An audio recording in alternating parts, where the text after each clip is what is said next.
Former CDC Director Susan Monarez gave her first detailed account of her high-profile firing during a Senate hearing today. Monarez was ousted less than a month into the job, making her the shortest-lived director in the agency's history. Two other top officials resigned in protest, including the CDC's then chief medical officer, who testified alongside Monarez today.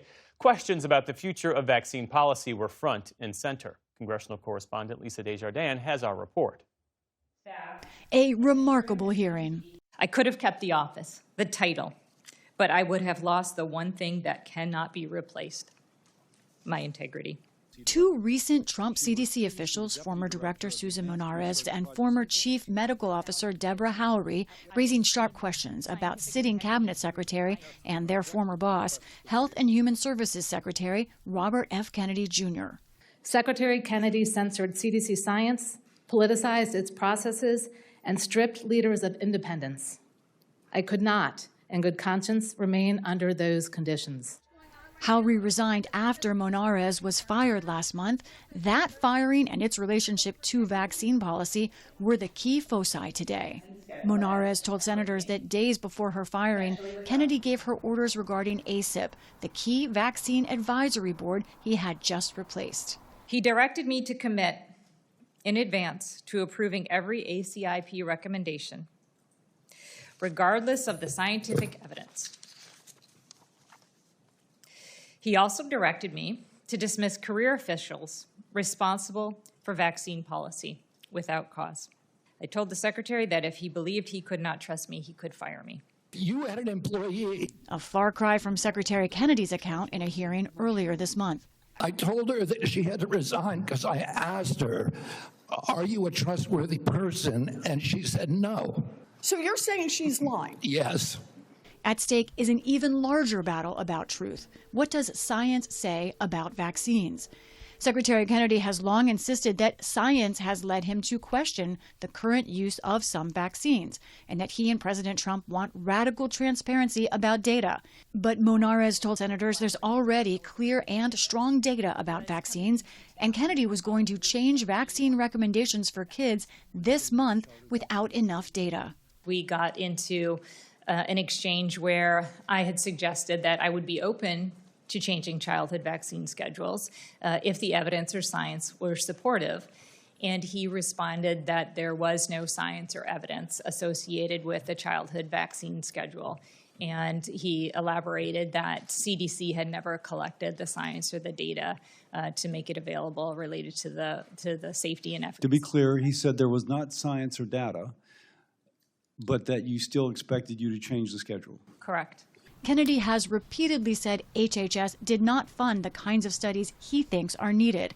But decades of research, trials, and practice have gone into the current vaccine guidelines. What is the science? One Republican pushed hardest on Monarez for her vaccine stance, Kentucky's Rand Paul, who also questioned her word. The burden is upon you and the people you wouldn't fire to prove to us that we need to give our 6-month-old a COVID vaccine and that we need to give our 1-day-old a hepatitis B vaccine. That's what the debate ought to be about, not whether all vaccines are good or whether we live in Alice in Wonderland. I actually agree with you, and I was open to the science.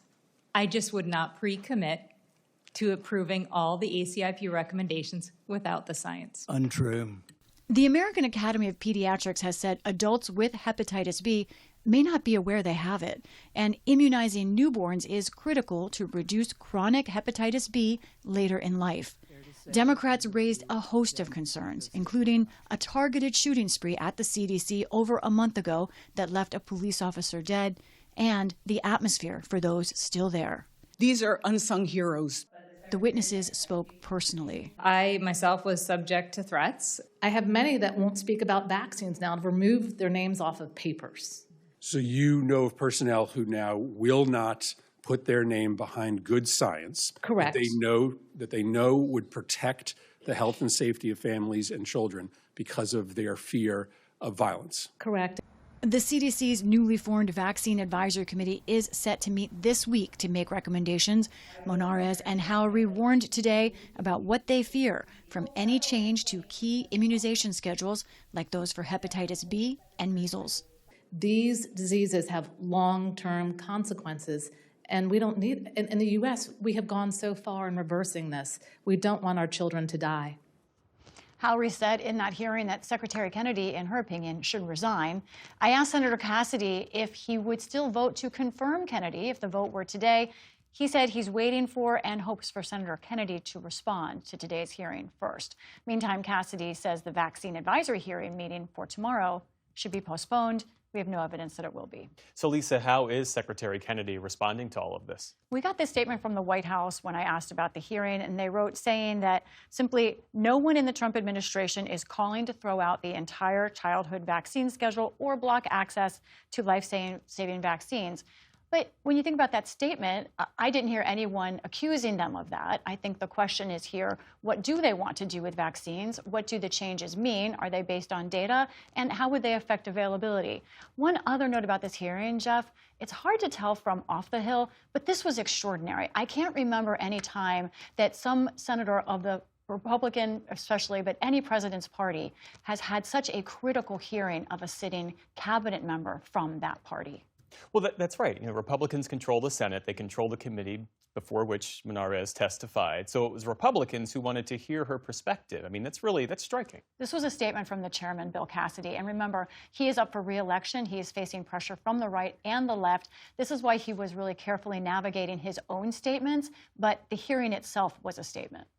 All right, let's shift our focus a bit because we are facing another potential government shutdown. Here we go again. I know. How is this all unfolding? All right, it seems like we have a lot of time in terms of the way the Congress works, but we don't because Congress is gone next week. So really, ideally, they should be figuring this all out this week if they want to get funding in place by September 30th. And Republicans do have a proposal. Here's what they plan to vote on in the House later this week. The idea is to extend government funding to November 21st to try and work out appropriations in the meantime. Now, in their bill, there would be $88 million for more security following the assassination of Charlie Kirk for executive, legislative, and judicial branch. It would also restore Washington, D.C.'s spending ability. That was frozen. The district lost some $400 million because of that. So now the issue is here, the votes. Republicans can only lose 2 votes to get this through the House.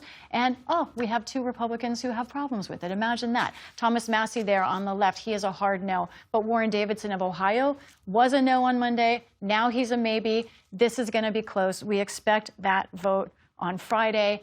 If it gets through the House, then the Senate is a whole other question where Senate Democrats, many of them are hoping to block this. That is what would potentially lead to a shutdown. And the Senate Democratic leader, Chuck Schumer, is talking tough right now. But back in March, was it, the last time this came about, he moved to avoid a government shutdown. He was on this program and said he thought a shutdown would be worse for the country. So how do Democrats see his result? That's right.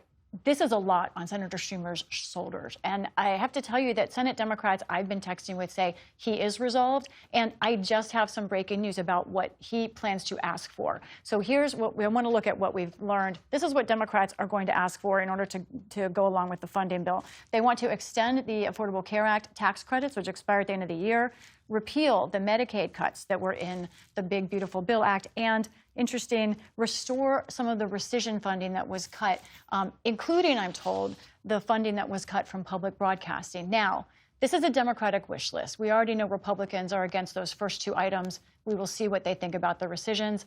But what this tells me, bottom line, is that we are probably closer to a shutdown than farther away from one, and time is far shorter than people realize.